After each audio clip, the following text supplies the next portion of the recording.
Today we are going to explore Arichonan.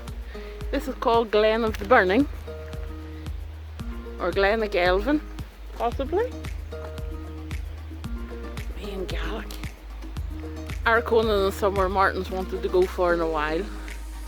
It's an old settlement who some call abandoned, some call part of the clearances.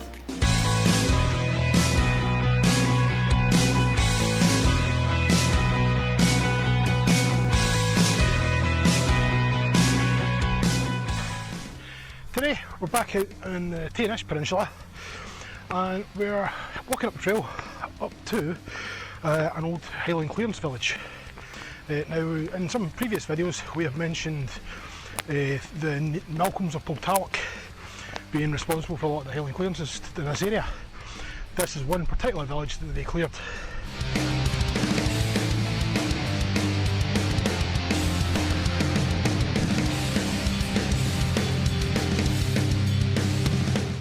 Nothing wrong with my breathing skills. I don't get as lost very often. Rex, put the tree down. For once we're actually going somewhere that I know a little bit more about than Julie does. So I get to pretend to be the smart one.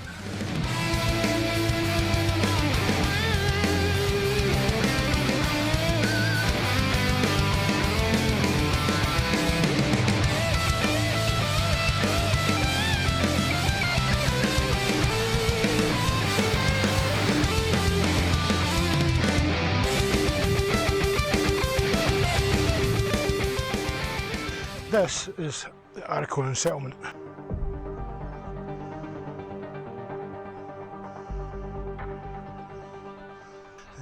Now the name Arichonan actually means the shieling of Conan, referring to Saint Conan, who we've done lots of other stuff on. Shieling being somewhere you keep your sheep, and generally in the summer months up in the hills. And I'd imagine in the summer months this place would be absolutely stunning.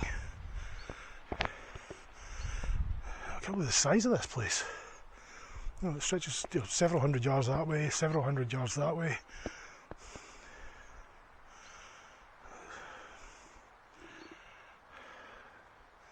It's a beautiful spot.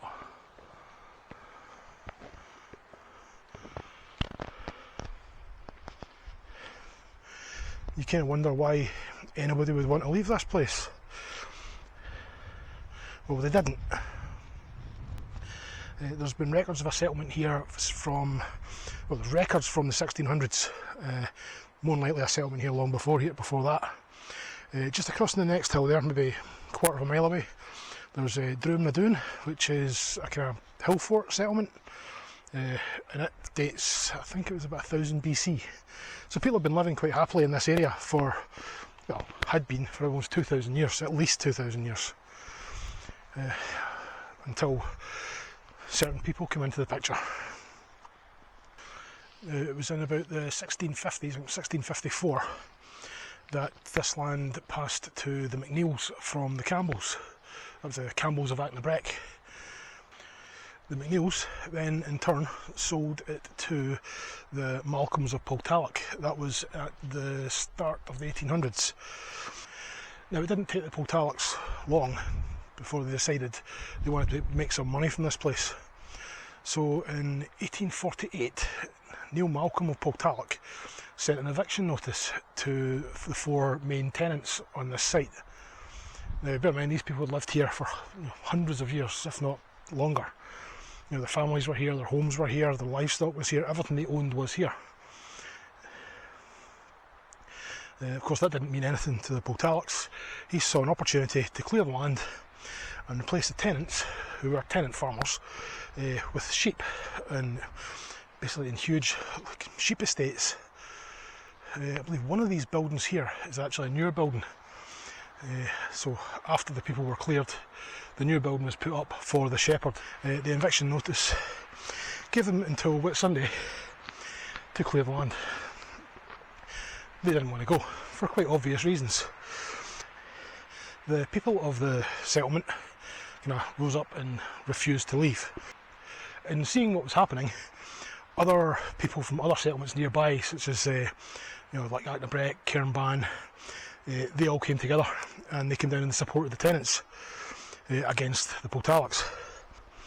They brought the police in to try and move them, to get them out, and the people revolted, started throwing sticks and rocks and such like at the police, and the police eventually backed away. They then called for the military to come in to clear them off the land. The military turned up. They didn't actually have to do anything, but again the people revolted, started throwing sticks and rocks and such like. Partly a few of the policemen were injured, but the end result was 4 of the protesters, rioters, whatever you want to call them, were taken away and jailed at Inverary Jail.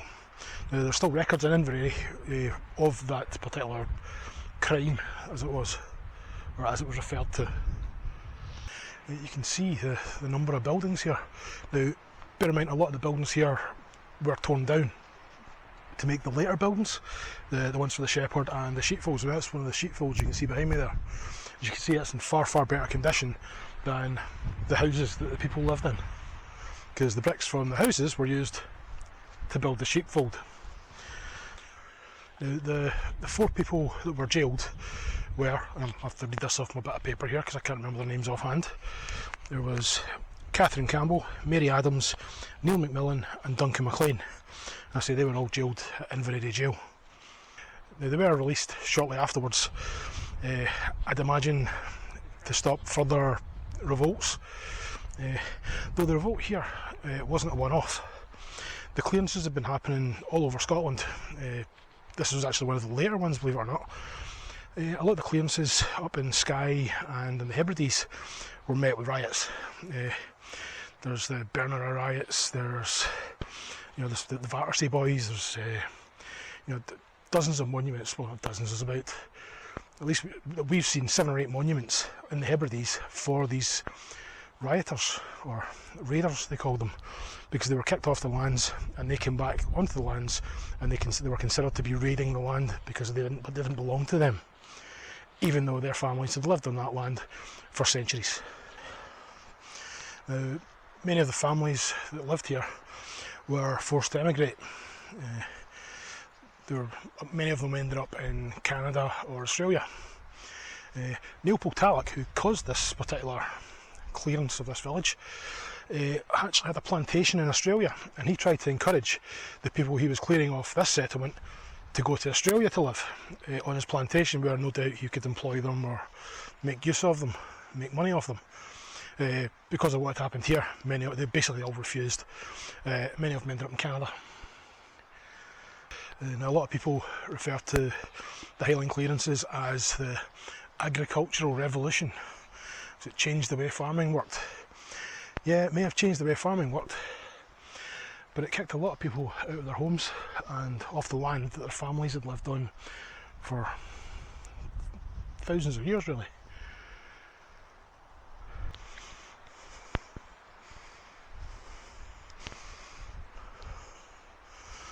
There's just so much to this settlement, so many buildings.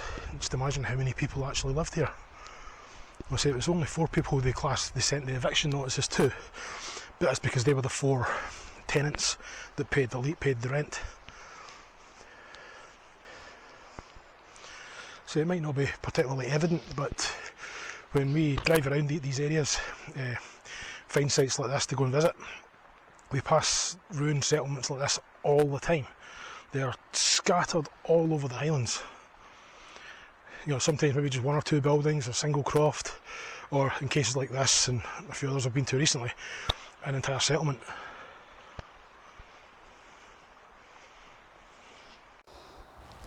And Martin will give you all the information on this place, but it's just so sad to walk around here and realise that people were forced away from here.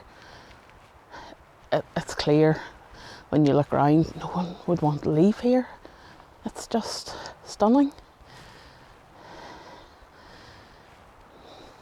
And very moving. I'm not comfortable here either. They mightn't have died here, but you can certainly still feel their ghosts.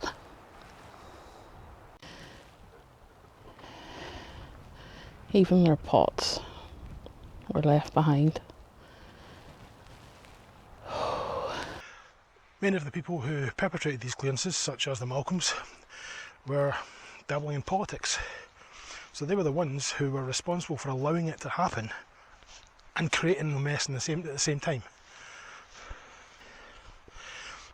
Arguments have been made that the clearances were to save the people, to help them, because not long after this particular clearance there was the potato famine, the potato blight, where loads and loads of people starved. I'm not going to put a figure on that, Julie will know that. Lots of people were starving, and they made the clearances out to be something that would help them. But in actual fact, before the clearances, the amount of land that people were given to farm had been reduced. Prior to this reduction in land, they would have had far more resources. Like I say, people have lived here for thousands of years without too much trouble.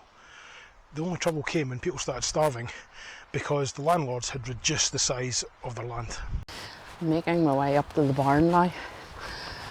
I have a poem that has been translated from Gaelic about this place and referring to this barn. Arichonan does not forget. The wind blows through the barn with its little three-sided windows. The wind has blown away the shouts and tears, the anger and fears of the people. But the wind still blows memories around Conan's shieling. That was the poem translated from Gaelic, and it mentions the little barn with the three-sided windows. But it's not a little barn, is it, Martin? No, I'm sure it was a grain store. Do you want to expand on that? I'm sure it was a grain store because it has very small windows to stop the rain getting in and getting the grain wet, but it needs the windows to let the wind through to blow the chaff or the dust away from the grain. Very good. That's my professional archaeological opinion. Okay, thank you. Say the barn or grain store, depending on which version you read, has actually got a date here above the door on the lintel. See, it's 1833.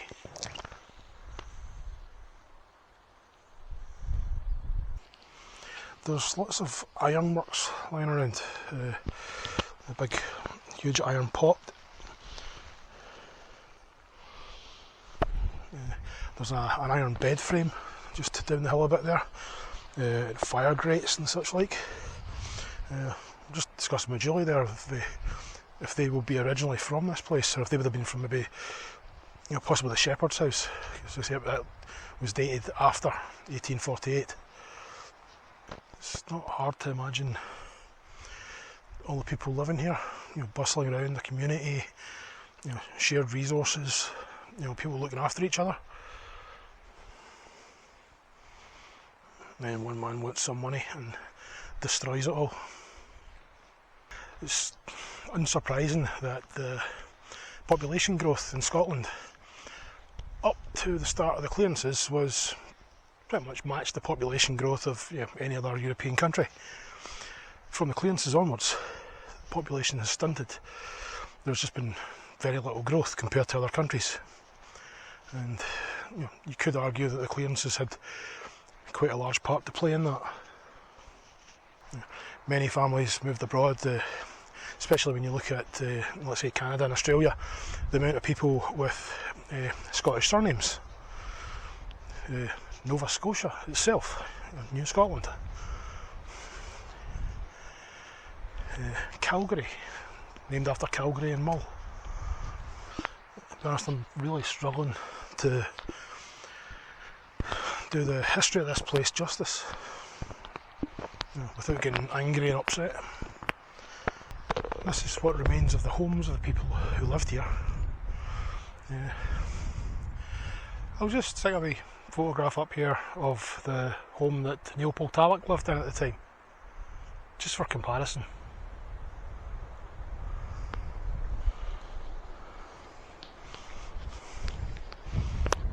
Some difference, eh? I think something that does need to be said. Martin and I obviously spend our time telling stories of people and places, events. Spend a lot of time in graveyards, so we do a lot of deaths This place is more eerie than any graveyard I've ever been to. Sometimes when we're doing history, we really get a deep, deep reminder that in every tale we tell, there was people that were affected. People had loss. It's quite sad. As I mentioned, the clearances weren't solely in this area. They actually started off in the 18th century in the lowlands in Scotland, and they gradually worked their way further north over time and increased in severity, really. The people in the lowlands, they were cleared off the lands in a similar fashion. The lease would expire and they would no longer be given a lease, but they'd be moved to small townships, and they've now grown into the proper towns we have in the lowlands. In the highlands, however, people, well, certainly in some cases, people were physically dragged off their land and their houses set fire to. There are documented cases of people, resisting leaving the land, being bound and chained up and thrown onto boats and sent to Canada and Australia. And this was a long voyage, and a lot of people didn't make it, especially the young or the old and infirm. So effectively, by kicking them off their land, they murdered them. This really is one of the creepiest sights we've been to. We've been to a few other clearance villages. This one, because you can see so much of the village and how much of the community would all be in this one area, to kick everyone out in one go for someone to make money, it's just obscene.